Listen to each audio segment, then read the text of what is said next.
Un segundito que quiero ajustar porque sos más alto de lo que me esperaba.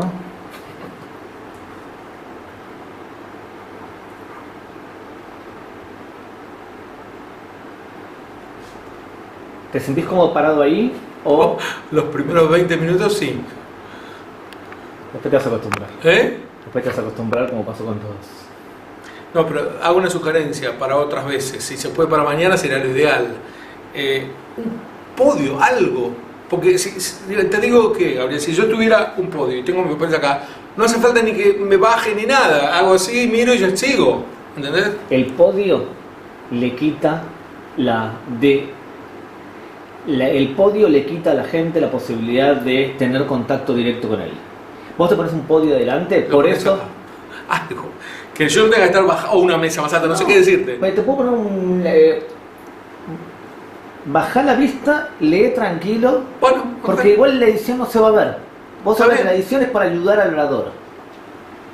Ok, cuando quieras.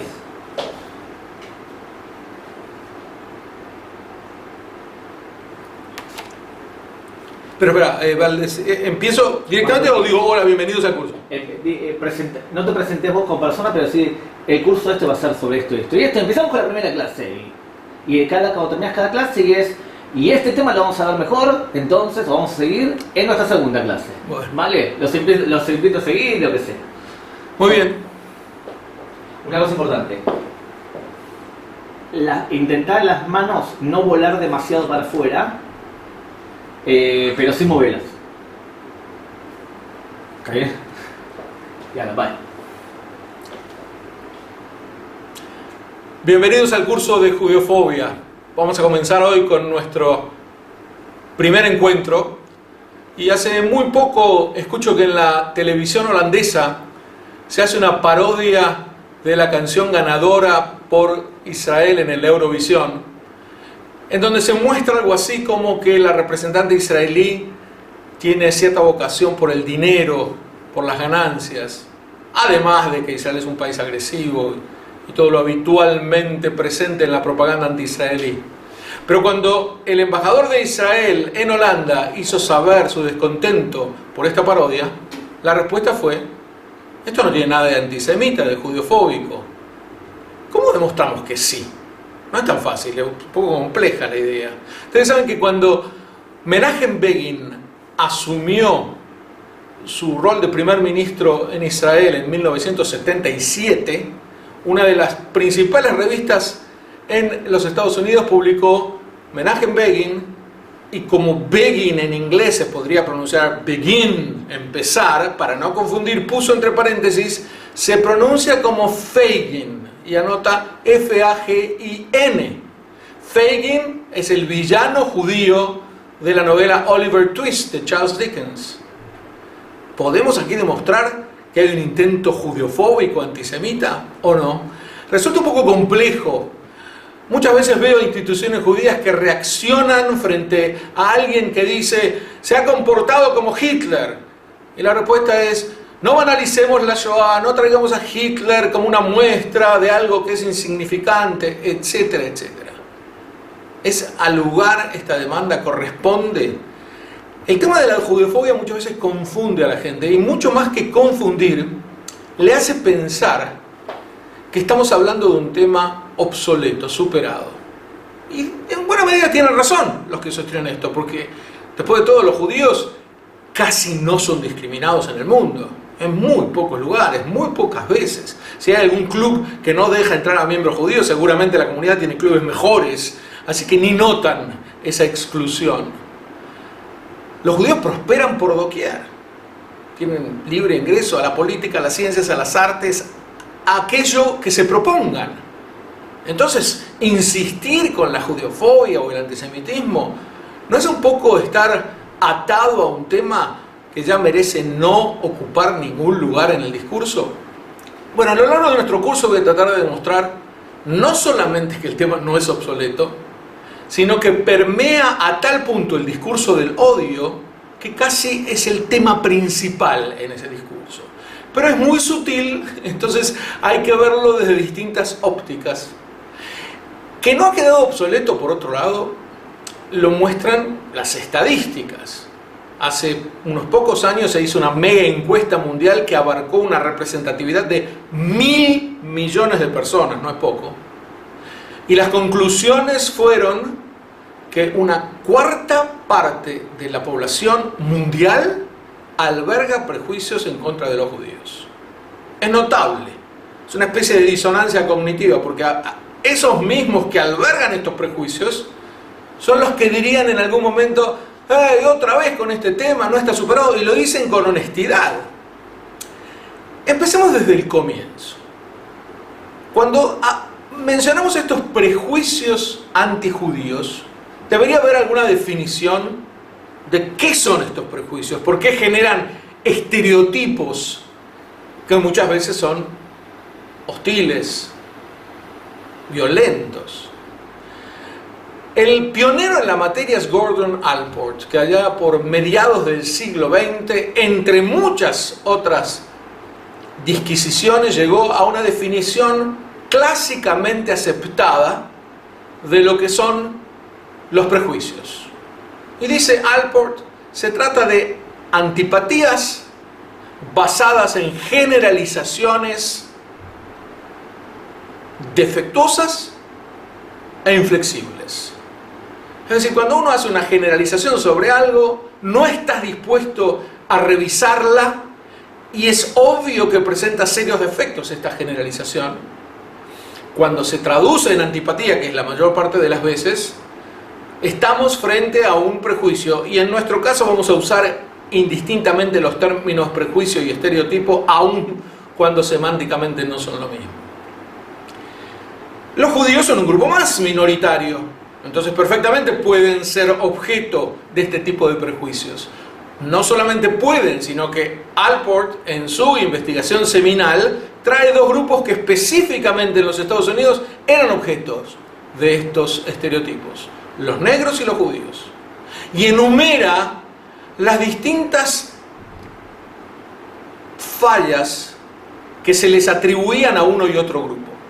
Y en el caso de los judíos era estar demasiado encerrados en sí mismos, ser ciertamente egoístas, tener una motivación excesiva por el dinero y algunas otras más. Y hasta aquí parecería ser, bueno, un grupo más y una batería más de estereotipos. Pero ni siquiera Allport se dio cuenta de que entre los estereotipos atribuibles al judío había algunos que chirriaban, que podían perfectamente ser separados porque cualitativamente mostraban una especificidad que no ocurre en ningún otro grupo minoritario.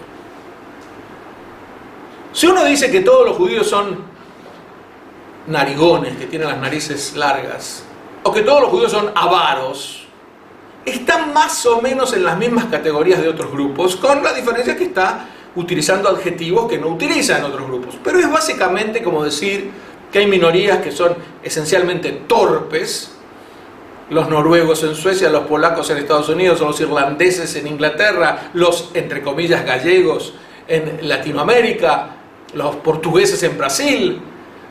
Son minorías a las que se les atribuye rápida e impensadamente este defecto de ser medio torpes. Y hasta aquí, insisto, si los judíos son avaros y los negros son irascibles, no hay gran diferencia cualitativa en el prejuicio. Pero ¿cuándo digo que sí debería despertar una alarma? Cuando del judío se dice, por ejemplo, que es deicida, que es parte de un grupo que ha matado al mismísimo Dios y que por lo tanto tiene ciertas características a las que podríamos llamar diabólicas. O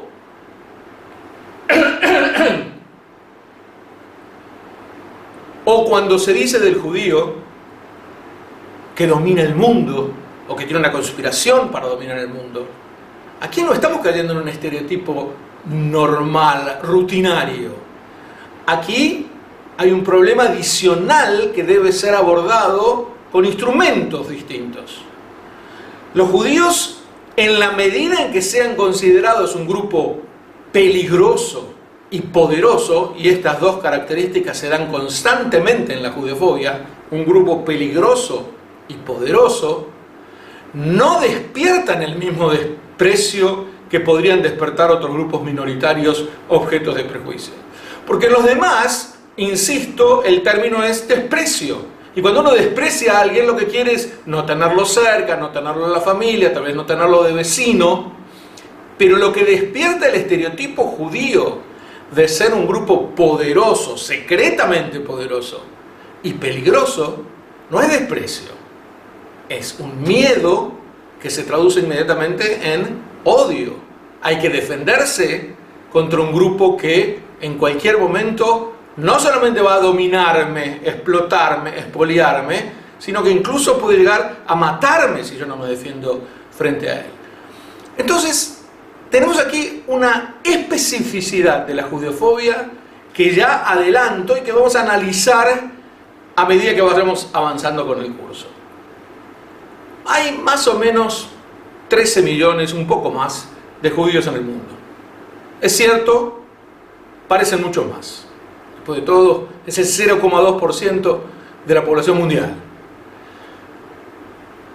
Que parezcan muchos más es un tema que ha sido estudiado en muchas universidades. Lo conoce como la sobrepercepción del judío. Esta sobrepercepción no necesariamente conlleva judeofobia. Les voy a dar un caso conocido y es el de Mark Twain, que expresó muchas veces su admiración, su cariño por el pueblo judío, y sin embargo, en 1899, este fundamental escritor del siglo XIX en los Estados Unidos, lee en la enciclopedia británica la cantidad de judíos que hay en los Estados Unidos y le escribe al editor una humorada diciéndole: querido editor, he leído en tu enciclopedia que en los Estados Unidos hay 250.000 judíos. Me imagino que este es un error tipográfico, porque yo tengo más amigos judíos que estos 250.000. Así que supongo que quisiste decir 25 millones. Lo que él dice de un modo humorístico, en realidad, es la sensación de mucha gente. Los judíos son muchos más. Cuando me toca preguntar en grupos de estudiantes en distintos países, ¿cuántos judíos creen ustedes que hay en vuestro país? Las respuestas son sorprendentes. Siempre es de 10 a 15 y a veces más veces la cantidad de judíos que hay. Pero insisto, esta sobrepercepción no significa en lo más mínimo que haya judeofobia. Pero es importante señalarla desde un comienzo, porque cuando hay judeofobia, la sobrepercepción obra como un agravante muy serio. Recuerden, el judío es poderoso y peligroso, y en la medida en que sea tanto más de lo que realmente son en el mundo, más peligroso y más poderoso pueden ser. Decía que hay más o menos un poco más de 13 millones de judíos, la mitad de ellos más o menos residen en Israel, la otra mitad, el 95% de los judíos están en 14 países. En los Estados Unidos hay alrededor de 5 millones. Después Francia, Canadá, Inglaterra, son comunidades grandes en donde cada una de ellas tiene más o menos 250.000, 300.000 judíos. Y después podemos seguir con otras comunidades de tal vez 100.000. Lo fundamental que quiero destacar desde el punto de vista demográfico es que las comunidades judías, las más grandes, las más gigantescas que pueda haber en el mundo, nunca llegan a ser el 1% de la población del país en el que residen. Las únicas dos excepciones a esta regla son Israel, en donde son alrededor del 80%, y los Estados Unidos, en donde son alrededor del 2%. Pero todas las demás nunca llegan ni al 1%, así que la sobrepercepción es claramente visible.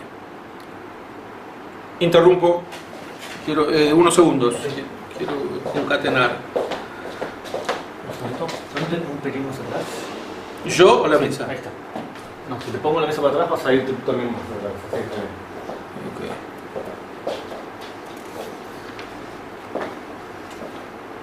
Muy bien, Gustavo. Ok, genial.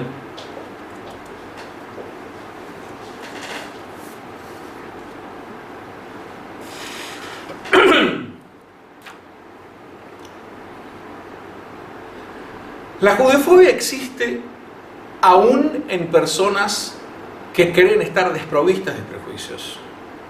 Aún en personas que dicen combatir contra los prejuicios.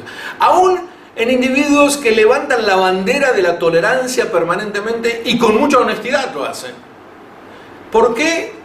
Es un tema que quizás abordaremos a lo largo de las clases, pero digamos rápidamente, las ideologías son controladas, las ideas que tenemos son más o menos organizables, pero los prejuicios son más instintivos y por lo tanto uno puede hacer que convivan con ideologías que se oponen a los prejuicios, lo que agrava aún la complejidad de la que hablaba antes. Los judíos, por lo tanto, como minoría pueden ser objeto de prejuicios y por lo que dije, estos prejuicios en el caso de los judíos son muy singulares y esta singularidad se da en que, por ejemplo, no haga falta que haya judíos para que exista judeofobia. Una característica que no se da en otros odios de grupo. Yo no puedo ser misógino si no hay mujeres. No puedo ser racista si en una sociedad todas las personas son de la misma raza. No puedo ser xenófobo si no hay extranjeros. Para ser judío no solamente no requiero de la presencia de los judíos para ser judiófobo, sino que casi ayuda. La ausencia de los judíos al judiófobo le permite fortalecer su estereotipo, porque después de todo, si se trata de un grupo peligroso y dominador, no hace falta que esté, puede dominar todo desde la distancia. Hay muchos ejemplos de esto que lo muestran claramente a lo largo de la historia. Les doy uno de muchos: Shakespeare. Ustedes saben que de las más o menos 40 obras que escribió este escritor, considerado por muchos el máximo de la literatura universal, sino el máximo de la literatura inglesa, una fue eminentemente popular: El mercader de Venecia. Y ahí hay un personaje que se llama Shylock. Shylock es un prestamista. Interrumpo porque me pica la nariz. Si después esto sale en la clase, te mato. Qué buena película de Mercader de Venecia con Mel Gibson. No, con el Radford. la de, ¿cómo se llama? El que hizo el Shylock. Al Pacino. Ahora. Terrible esa película. Pero está muy ya que me lo decís. Muy bien hecha. Como Sí, película, pero muy judeofóbica. Sí, terrible. Ahora, bueno que lo decís. Pero, no sé qué me pasó. El mercader de Venecia no es ni por lejos la mejor obra de Shakespeare, pero por varios motivos en muchas épocas fue la más popular. Y narra la historia de un mercader que es Antonio, que necesita dinero para ayudar a un amigo. Este dinero se lo pide al prestamista judío. Shylock aprovecha esta situación para hacerle firmar un contrato que diga que si no le van a devolver el dinero a tiempo, él quiere cobrarlo con la sangre del deudor. Antonio no tiene problema porque son hombres muy ricos, sus barcos están llenos de mercancías, están todos por llegar, va a poder devolverlo sin ningún problema. Y finalmente, como es casi previsible hoy en día, las historias, ya con nuestra experiencia en dramaturgia podemos prever qué va a ocurrir. Los barcos se hunden, no puede pagar la deuda, Shylock demanda la sangre de Antonio y no el dinero. Y finalmente la historia termina mostrándonos que el juicio se revierte y el verdadero acusado en este juicio pasa a ser Shylock y condenado a convertirse al cristianismo, a tener que dejar que su hija se case con un no judío, a entregarle toda su fortuna y varias otras humillaciones. Yo quiero detenerme en algo con respecto al mercader de Venecia. Primero, en que no es una obra judeofóbica. Entiendo que hay gente que supone que sí, y respeto mucho la opinión de quienes lo dicen. Mi postura es que Shakespeare no tuvo ninguna intención judeofóbica por un dato básico. Los no judíos en su drama son mucho peores moralmente que el judío. Porque Shylock, a pesar de que uno en el prejuicio supone que es un gran avaro, no lo es. Lo último que Shylock es un avaro. Él no quiere dinero. Él quiere vengarse de Antonio y nos dice por qué. Dice claramente que Antonio lo ha humillado, que Antonio lo ha insultado, que ha alejado a sus amigos, y solamente esto porque él es judío. Entonces está cargado de este deseo de venganza, de este rico mercader judeofóbico, y finalmente aprovecha la situación para vengarse. Dinero no quiere Shylock. En contraste, los personajes cristianos son todos hipócritas, holgazanes. Le hablan de misericordia cuando le imponen la peor de las humillaciones al judío. Dan vuelta a un juicio manipulando la ley de una manera escandalosa. Y otros datos más. Hasta aquí me contento con la presentación de Shakespeare como un individuo que intenta humanizar al judío y no agravar el prejuicio judeofóbico. Pero lo fundamental en lo que me quiero detener es que aquí hay un estereotipo de un personaje judío al que la audiencia en el teatro iba a condenar, a insultar, a arrojarle cosas, a hacer catarsis contra este judío que aparece en escena, y a veces con actores que exageraban hasta lo obsceno quién era Shylock, con puñales y con ganas de matar. Dicho sea de paso y antes de la conclusión, algo similar podemos decir de la película protagonizada por Al Pacino, El mercader de Venecia, que puede ser una buena obra de arte, pero ninguna duda hay de que es una obra judeofóbica.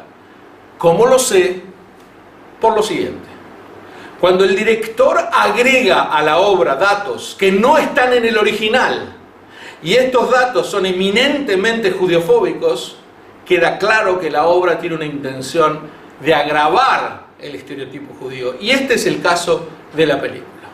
Pero volviendo a la obra original, yo les decía que toda esta audiencia venía a insultar al judío, y ninguno de ellos, ni sus padres, ni sus abuelos, ni sus bisabuelos, habían visto un judío en toda su vida.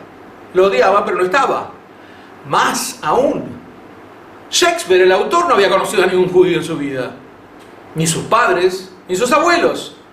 Eduardo I había expulsado a los judíos de Inglaterra enteramente en el año 1290. Esta obra fue escrita en el año 1596. Quiere decir que más de 3 siglos de Inglaterra, un término que utilizaron los alemanes, Judenrein, libre de judíos, limpia de judíos, entre comillas, y sin embargo la judeofobia está ahí presente y vibrante. Esto es lo que nos debe llamar la atención con respecto a la especificidad del fenómeno. Voy a volver sobre las características que lo hacen único. Pero mientras tanto, digamos, la judeofobia no es un odio de grupo más.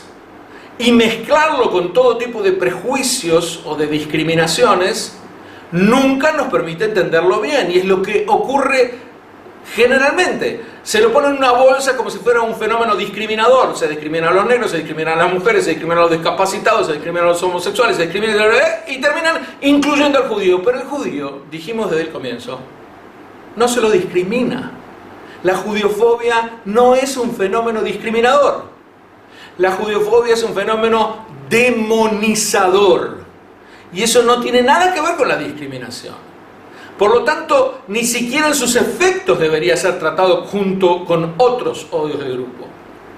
Demonizar afecta en que de tanto en tanto, de vez en cuando, la judeofobia estalla en violencia. Si tuviéramos que resumirlo en una frase, les diría: la judeofobia no discrimina, mata. Y frente a un fenómeno de estas características deberíamos generar los anticuerpos apropiados y no aquellos que impiden la discriminación, como en el caso de otros grupos. Me escucharon decir judeofobia una y otra vez, y algunos de ustedes deben preguntarse por qué utilizo el término judeofobia en lugar del mucho más conocido y aceptado antisemitismo. Hay muchos motivos, no voy a detenerme en todos ellos, pero quisiera detenerme en los principales. No hay semitas. Había semitas en la remota antigüedad, pueblos semitas. Pero estos pueblos se diluyeron. Hoy en día no existen sino lenguas semíticas. Eso por supuesto que hay.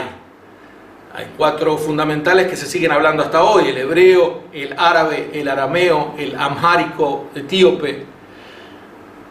Pero que haya lenguas no quiere decir que haya personas semitas. No solo esto, ya en el siglo XVIII los lingüistas que establecieron las lenguas semíticas insistieron en que no estaban hablando de cuestiones etnológicas. No eran grupos semitas, eran lenguas semíticas. Incluso algunos de ellos decían, hablar de una persona semita es como hablar de un diccionario dólico-cefálico o algo por el estilo, de un cráneo de estas naturalezas, que mezclar lo idiomático con lo racial es pervertir el concepto de lo semítico. Entonces, si no hay semitas, llamar a alguien un antisemita perdería sentido.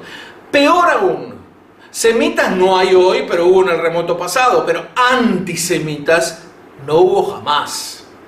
Nunca hubo un partido, una tendencia, un grupo, una revista, un gobierno que quisiera perseguir a los semitas. Por lo tanto, llamar a la judeofobia antisemitismo es generar un espacio equívoco que permite a veces que líderes árabes, por ejemplo, lleguen a decir el juego de palabras conocido de ¿cómo voy a ser yo semita? Perdón, ¿cómo voy a ser yo? Líderes árabes que llegan a usar un juego de palabras más o menos así. ¿Cómo voy a ser yo antisemita si soy semita? Por supuesto, esto no tiene ningún sentido. Él está diciendo, ¿cómo voy a ser judeofóbico si soy árabe? ¿Y qué tendría que ver?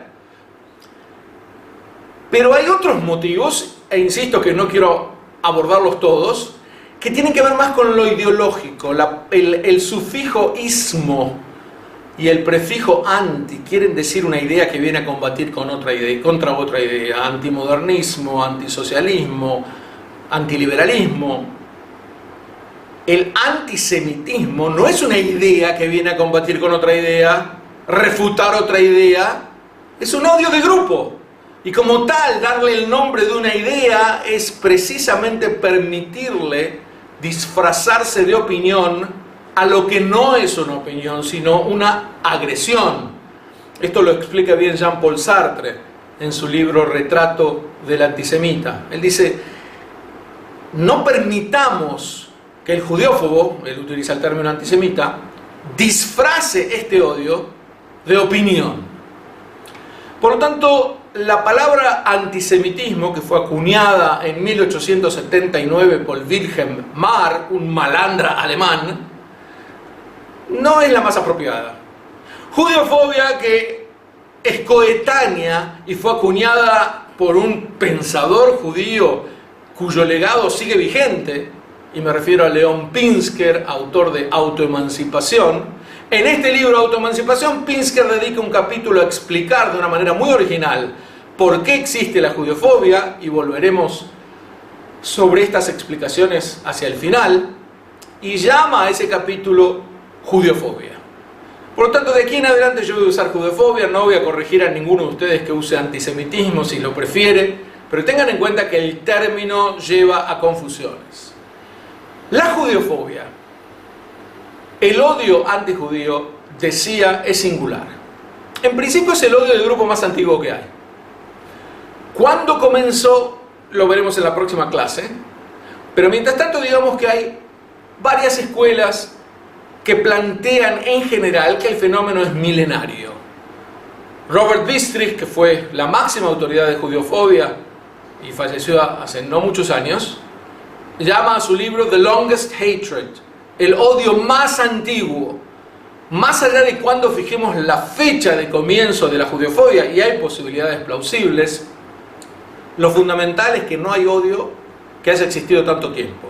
Pero no solamente tanto tiempo, sino que viene la segunda característica, universal. La judeofobia se da en todos los lugares, en todos los países. No hay país europeo en el cual los judíos no hayan sido maltratados, expulsados, golpeados, torturados, asesinados por ser judíos en algún momento de la historia. Diría que casi es así, aunque hay algunas excepciones. China se menciona habitualmente como excepción. Yo he encontrado alguna excepción a la excepción. Pero son detalles. Lo fundamental es que el fenómeno es universal. Es un fenómeno persistente, obsesionado con el judío. Ernst Cassirer muestra un dato notable del discurso de despedida de Adolf Hitler. Cuando él hace lo que se ha llamado su testamento político, no felicita a los alemanes por su resiliencia durante la guerra, ni rinde honores a la valentía de los soldados alemanes, nada. Está hipnotizado con un solo tema. Ya ha destruido a la tercera parte de la judería mundial. Ya ha dejado a este pueblo exhausto, golpeado, demolido psicológicamente.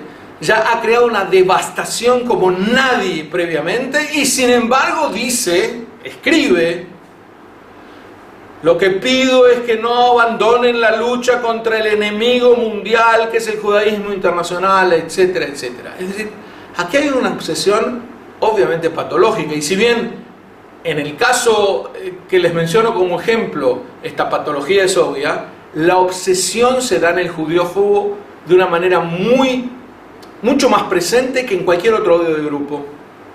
El judeófobo nunca habla de judíos, habla de los judíos. Insisto, los ve como este grupo dominador, como este grupo peligroso, oculto. Y esto viene de una larga mitología que estudiaremos a lo largo de nuestro curso. Antiguo, persistente, universal, obsesivo, profundo. No hay un odio tan profundo como la judeofobia. Y algunos se preguntarán, ¿cómo se mide la profundidad? Se mide, o por lo menos se justiprecia, por la cantidad de asociaciones que despierta en la conciencia colectiva. Pensemos que durante siglos, no durante algunos pocos años, durante siglos, cientos de millones de personas, no algunos pocos miles, creyeron que los judíos mataron a Dios, o que utilizan sangre de niños cristianos en sus rituales, o que generaron la peste negra, que envenenan pozos de agua para destruir a la cristiandad, o que dominan el mundo, o que tienen una conspiración para dominarlo, una batería de más o menos una decena, un poco más, de mitos que se fueron transmitiendo de generación en generación por siglos. Dejan la impronta en las generaciones que vienen, aun si no se hacen explícitos. Es muy difícil sacarnos de encima mitos tan profundos en apenas 20 o 30 años, cuando se han generado a lo largo de siglos. Hay que tener paciencia al respecto. Pero además hay otra manera de medir la profundidad, y es que la judeofobia es violenta como ninguno. Inmediatamente salta a la acción violenta, a poner una bomba, a embadurnar una sinagoga, a quemar una bandera, a una manifestación en donde se ven expresadas los más bajos instintos. Todo esto resulta de que es profunda la asociación que uno hace cuando recibe una y otra vez el término judío, o la sensación de que está frente al judío. Yo me he preguntado muchas veces, ¿por qué motivo los xenófobos, los individuos que odian a los extranjeros, en la abrumadora mayoría de los casos también son judeófobos?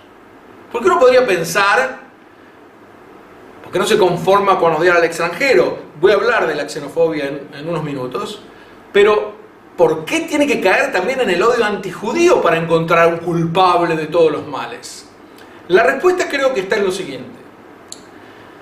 En un momento de su discurso, interno o externo, él mismo o alguien de afuera viene y le dice al xenófobo: ¿cuánto tiempo puedes estar enojado con estos grupos marginales? ¿Cuánto tiempo puedes odiar a este pobre individuo que es de los más pobres en la sociedad? No te llega ni a los talones, no llega a tu dignidad de enemistarte con estos grupos. Hay una pregunta que nunca te hiciste, xenófobo, y que deberías hacértela ahora para acrecentar tu autoimportancia. Y es: ¿quién está detrás de estos grupos que corrompen a la sociedad, que la hacen una sociedad bastarda, que no te permite a ti triunfar? Hay alguien que maneja todo entre bambalinas, hay alguien que está dominándolo todo precisamente para promover el éxito de los extranjeros a costa de tu propio talento, de tus propias virtudes no reconocidas. Y ahí el judío es el enemigo perfecto. El xenófobo siente que recibió una especie de upgrade. Lo han elevado. Hasta ahora se peleaba con un callejero que pedía limosna y ahora pasa a pelearse con una fuerza cosmológica mundial, una lucha milenaria del cual él levanta la bandera heroicamente. Es lo que Ernesto Sábato llamaría un negocio redondo en la judeofobia, porque además de permitirse golpear, matar, violar o que otros lo hagan y él se sienta satisfecho por ello, le permite hacerlo en nombre de la patria o del orden. Y esto es una ideologización del sadismo, que es a donde la judeofobia lleva. Entonces recapitulemos estas singularidades que la distinguen. El odio más antiguo, el más universal, el permanente, obsesivo, el profundo, letal, y quiero agregar una más. Para eso vale la pena contrastarla con la xenofobia, el odio al extranjero. Y dicho sea de paso, si alguno de ustedes pensó por qué motivo usa el término judeofobia cuando judeofobia en realidad es miedo al judío, eso es en psicología. En ciencias sociales, fobia es odio, probablemente porque deriva de algún miedo, pero ese ya no es nuestro tema. Y la prueba está en el término xenofobia. Nadie cuestiona el término xenofobia para describir el odio a los extranjeros y no el miedo a los extranjeros.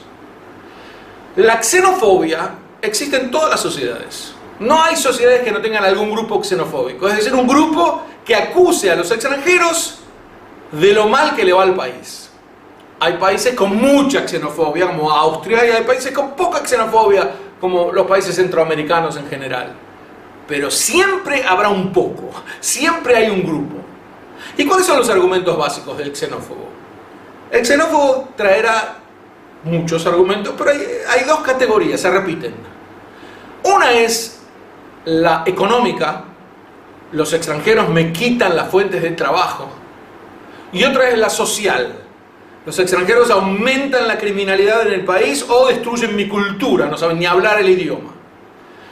Estas combinadas de distintas maneras o dosificadas de diversos modos, pero son básicamente los argumentos que trae el xenófobo una y otra vez. Si le preguntamos a un judeófobo por qué odia a los judíos, él no va a argumentar lo mismo.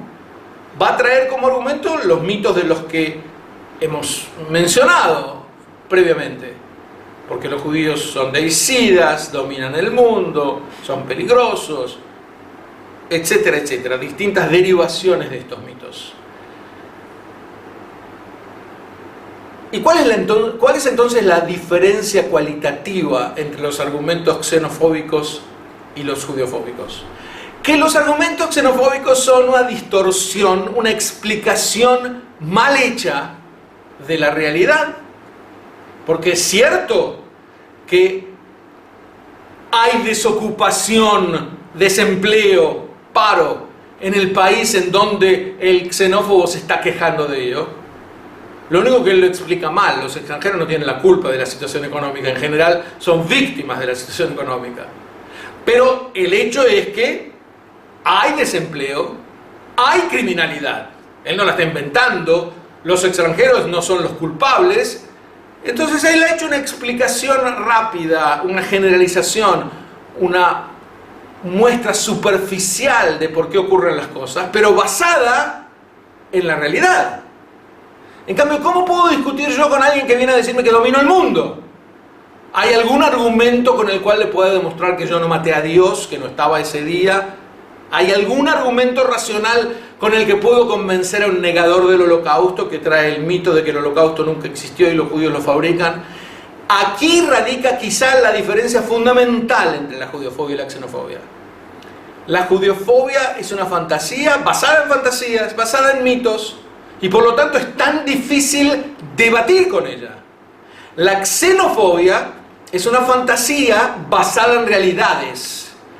Y si bien el xenófobo puede ser muy violento y muy irracional y puede ser muy difícil convencerlo de que está en el camino errado, por lo menos uno puede generar un argumento discursivo para debatir con él. Con el judeófobo esto es imposible y ya creo que venimos mostrando claramente cuán específico, singular es este odio, que no debería ser mezclado, puesto en la misma bolsa con otros odios de grupo. Para un minuto.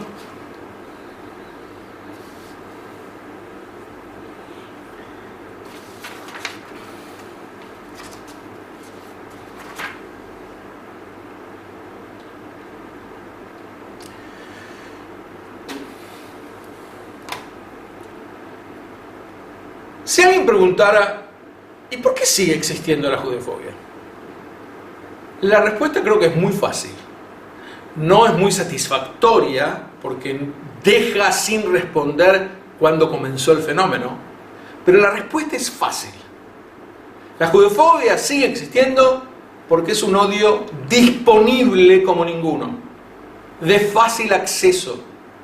Si yo soy un demagogo que gobierna un país y quiero, como muchos demagogos, desviar el descontento de mis ciudadanos a los que no puedo satisfacer, y desvío ese descontento encontrando un culpable, si eligiera como culpable a los tenistas, a las pelirrojas, a la gente que come repollo o a los filatelistas, debería hacer tanta propaganda. Debería invertir tanto en mitines y en publicaciones para convencer a la gente de que estos grupos realmente son culpables, que sencillamente no me vale la pena. En cambio, si quisiera volcar las culpas en el judío, no solamente que no debo hacer esfuerzos, sino que todo lo que me cabe hacer es enunciarlo. Los judíos tienen la culpa. Mohamed Muhatir, que vuelve a ser ahora el primer ministro de Malasia, en una manifestación hace unos años frente a cientos de miles de personas, gritó: la culpa de la crisis financiera de Malasia la tienen los judíos. Y lo extraño del caso fue que toda la gente ahí congregada decía: cierto, los judíos, y gritaba y aprobaba. ¿Cuántos judíos hay en Malasia? Resumamos, 0. Es uno de los poquísimos países del mundo en donde no hay ningún judío. Y sin embargo, el jefe de gobierno se puede dar el lujo de acusar a los judíos para desviar el descontento. ¿Por qué? Porque la mitología ya está creada.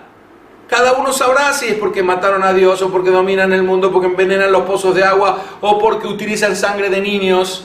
Lo fundamental es que él echa mano de esta mitología sin decirlo y no necesita ninguna propaganda. Se decía de un cartel que habían publicado los nazis, no se conoce muy bien el origen, ni siquiera en qué medida esto es verificable, pero me parece bueno como ejemplo, en donde se veía a un ciclista y debajo decía: la culpa de los males de Alemania la tienen los judíos y los ciclistas, y cuando se alejaba el que había visto el cartel se preguntaba: ¿y por qué los ciclistas? Que era exactamente el objetivo de la propaganda.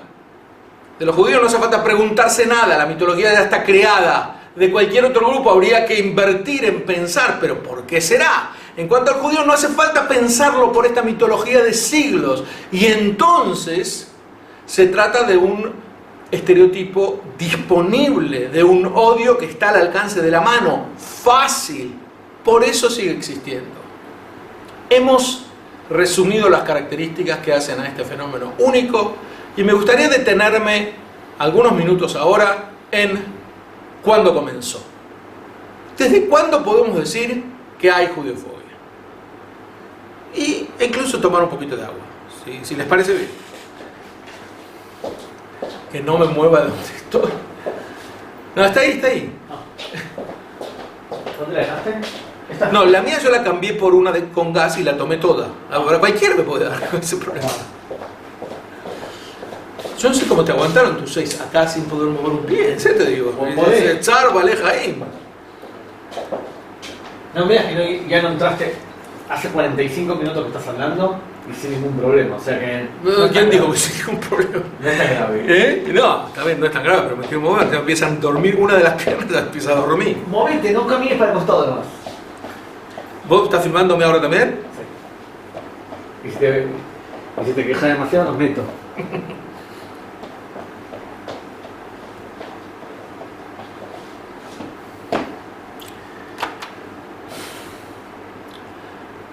Hay 6 o 7 escuelas acerca de cuándo comenzó la judeofobia. 2 de ellas son académicamente plausibles, y en ellas 2 nos detendremos. Pero mientras tanto, mencionemos a las otras al pasar. Hay quien dirá, como Hermann Gunkel, que la judeofobia comenzó hace 4000 años, cuando el primer hebreo, Abraham, trajo esta novedad del monoteísmo, generó una resistencia que se tradujo en odio judeofóbico y esa nos acompaña desde entonces. Este argumento es incorrecto, tanto desde el punto de vista cronológico como desde el punto de vista lógico. Desde el punto de vista cronológico, porque no hay judeofobia registrada por 4000 años, es muy difícil rastrearla tanto tiempo. Y desde el punto de vista lógico, y este es el punto más importante, porque no se puede endilgar al que trae la diferencia y acusarlo de la generación de intolerancia. La judeofobia no nace con el judío, nace con el judeófobo. Si una persona es distinta en un grupo y es rechazada, él no tiene la culpa de ser rechazado por su diferencia, la culpa la tiene el intolerante frente a las diferencias. Entonces plantear que porque el monoteísmo fue una gran novedad, era obvio que iban a resistirse a él, esa obviedad es inapropiada. La intolerancia nace en un momento determinado y yo debo revisar al intolerante y no al objeto de la intolerancia, en este caso el judío. Un segundo argumento dice, bueno, sí es cierto, no hace 4000 años, hace 3200 años. Con el éxodo de Egipto, ahí se producen las primeras aseveraciones judeofóbicas, cuando el faraón dice que son una quinta columna, que hay que reprimirlo a este pueblo porque si no se lo reprime se va a sumar a nuestros enemigos y va a hacer la guerra contra nosotros. Detengámonos en este arquetipo porque es un argumento judeofóbico hasta hoy. Los judíos son una quinta columna permanente, un traidor potencial en la sociedad.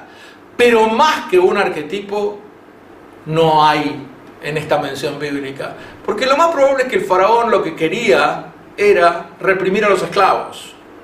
Y no se detenía en que los esclavos fueran judíos. Si no hay un ataque contra los judíos por ser judíos, no estamos frente a judeofobia. Como máximo, estamos frente a una xenofobia que se descarga contra los judíos. Y en este caso en particular, porque querían rebelarse de la esclavitud. Así que me parece que el argumento de que la judeofobia comenzó hace 3200 años en Egipto, Charles Journet, por ejemplo, lo plantea, también está equivocada. Hay otros que dicen comienza hace 2700 años con la resistencia del paganismo frente al profetismo, al mensaje de los profetas, y citan a varios reyes que así procedieron, pero aquí hay una diferencia que también debo marcar. Si el ataque o la diferencia va contra el judaísmo, como sería en este caso, todavía no estamos frente a judeofobia. La judeofobia, insisto, es un odio de grupo, no es una discusión de ideas.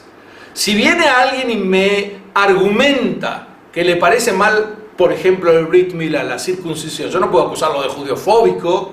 Él me está hablando de un aspecto del judaísmo y quiere discutirlo.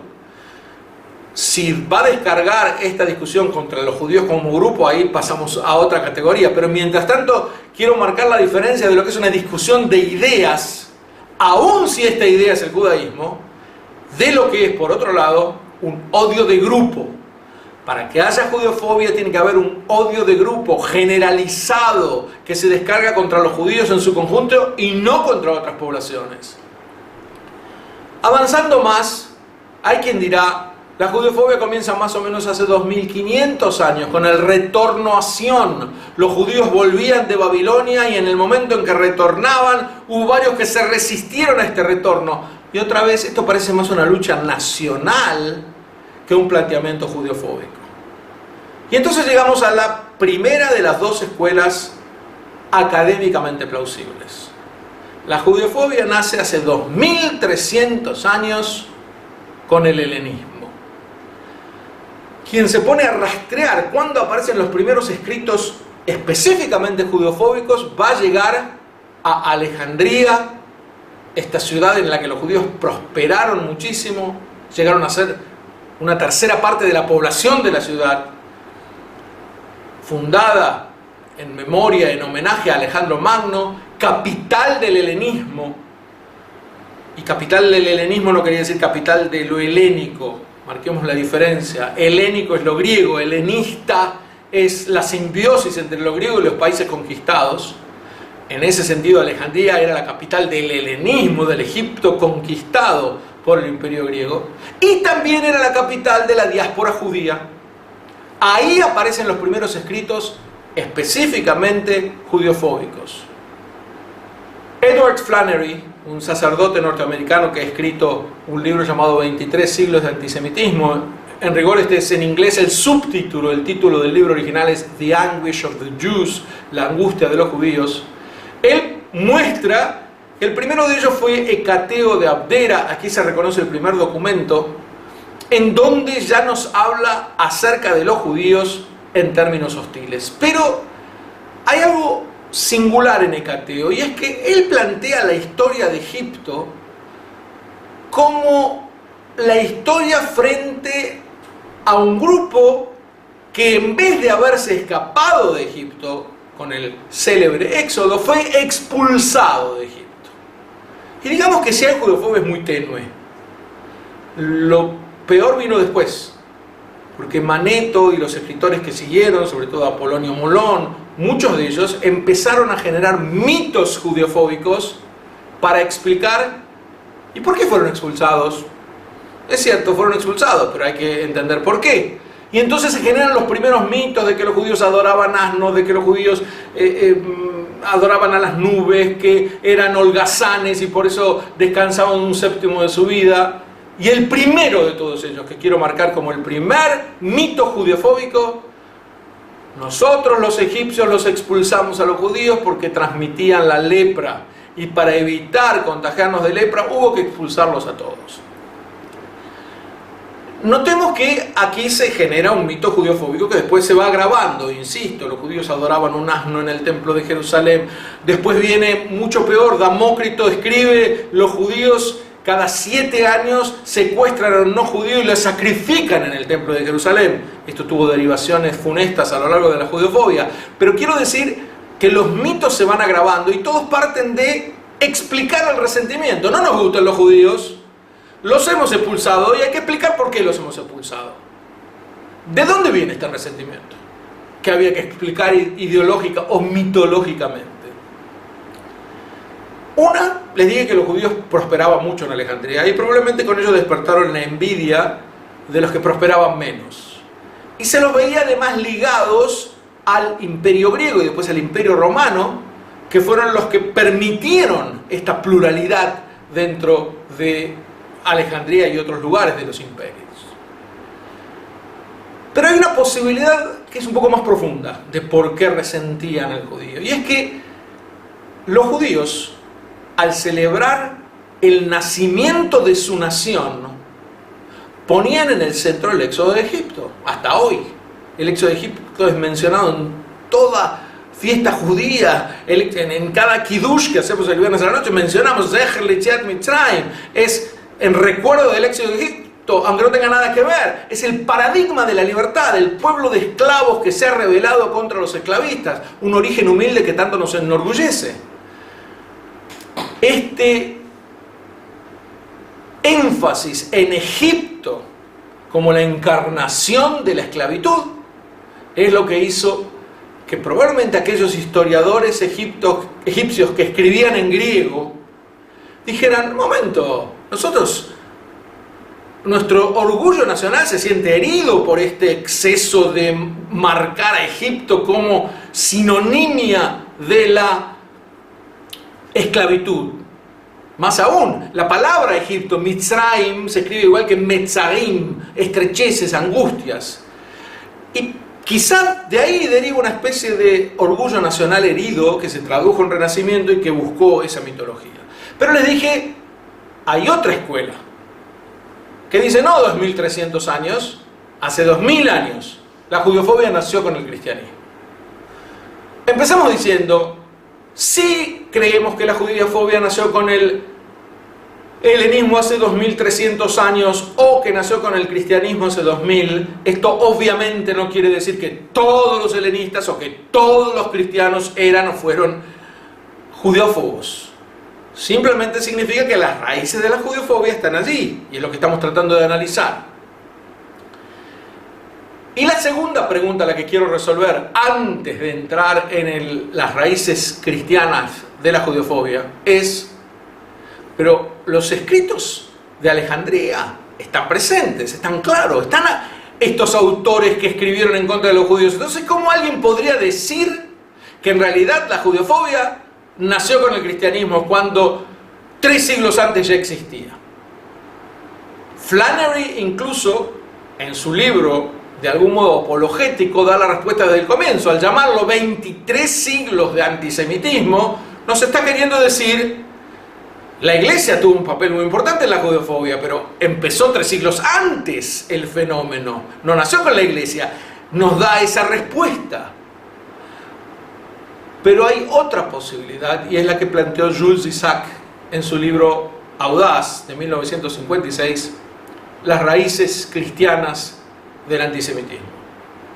Jules Isaac dice: sí, hubo una judeofobia previa, pero era menor, no abarcaba a todos, era cultural, no era teológica como la judeofobia cristiana. Lo que ocurre después es una judeofobia mortal, en donde pareciera ser que Dios quiere que los odiemos, quiere que los castiguemos. Es una judeofobia que, antes de penetrar en la modernidad, que es nuestro objetivo fundamental, cabe analizar separadamente en la próxima clase, y los invito a comenzar esta segunda clase con los orígenes cristianos de la judeofobia. Gracias. No me acuerdo si el libro de Jules Isaac fue en 1956 o 1963, pero no tiene importancia. O tiene.